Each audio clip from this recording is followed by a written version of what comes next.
ഈ ഗ്രാജുവേഷനൊക്കെ കഴിഞ്ഞിട്ട് ആളുകൾ ചെയ്യുന്ന അല്ലെങ്കിൽ ഡോക്ടേഴ്സ് ചെയ്യുന്ന പ്രധാനപ്പെട്ട ഒരു 3 വലിയ തെറ്റുകളെ കുറിച്ചിട്ടാണ് ഞാൻ ഈ ഒരു വീഡിയോയിൽ പറയുന്നത്. ഒന്നാമതായിട്ട് ഒരു കംപ്ലീറ്റ്ലി ഒരു ക്ലിനിക്ക് സ്റ്റാർട്ട് ചെയ്യാനായിട്ട് നിൽക്കുന്നതാണ്. അതായത് ഒരു ഫുള്ളി എക്യുപ്ഡ് ആയിട്ടുള്ള ഒരു ക്ലിനിക്ക് വേണം എന്ന് പറഞ്ഞ് അവർ വെയിറ്റ് ചെയ്യും. അവർ വലിയ കാലയളവിൽ അത് വെയിറ്റ് ചെയ്യുന്നുണ്ട്.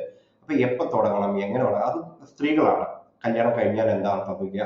ഇനി രണ്ടാമത്തെ ഒരു തെറ്റെന്ന് പറയുന്നത് ശരിക്കും അവർക്ക് സോഷ്യൽ മീഡിയ പ്രൊഫൈലൊക്കെ ഉണ്ട്.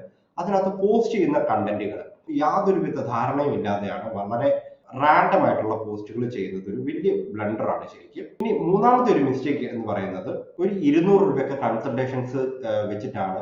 അതൊരു വലിയ കുറ്റബോധം സ്വന്തമായിട്ടുണ്ട്. കാരണം ഉദാഹരണം പറയുകയാണെന്നുണ്ടെങ്കിൽ ഒരു ഡോക്ടറിന് 100 രൂപ അല്ലെങ്കിൽ 200 രൂപ കൺസൾട്ടേഷൻ ഫീസ് ചാർജ് ചെയ്തുള്ളൂ.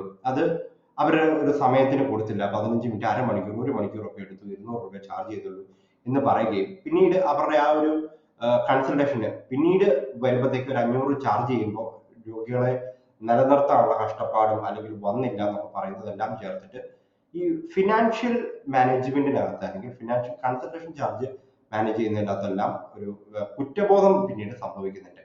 അപ്പൊ ഇങ്ങനെയുള്ള കാര്യങ്ങൾ, എന്തൊക്കെ കാര്യങ്ങളാണ് മാനേജ് ചെയ്യേണ്ടത്, എന്തൊക്കെ കാര്യങ്ങളാണ് ശ്രദ്ധിക്കേണ്ടത് എന്നുള്ള കാര്യങ്ങളെ കുറിച്ചൊക്കെ മനസ്സിലാക്കുവാനായിട്ടും പഠിക്കുവാനായിട്ടും നിങ്ങൾക്ക് എന്റെ കമ്മ്യൂണിറ്റിയിൽ ജോയിൻ ചെയ്യാം. ലിങ്ക് ബയോയിലുണ്ട്. ഇന്ന് തന്നെ രജിസ്റ്റർ ചെയ്യും.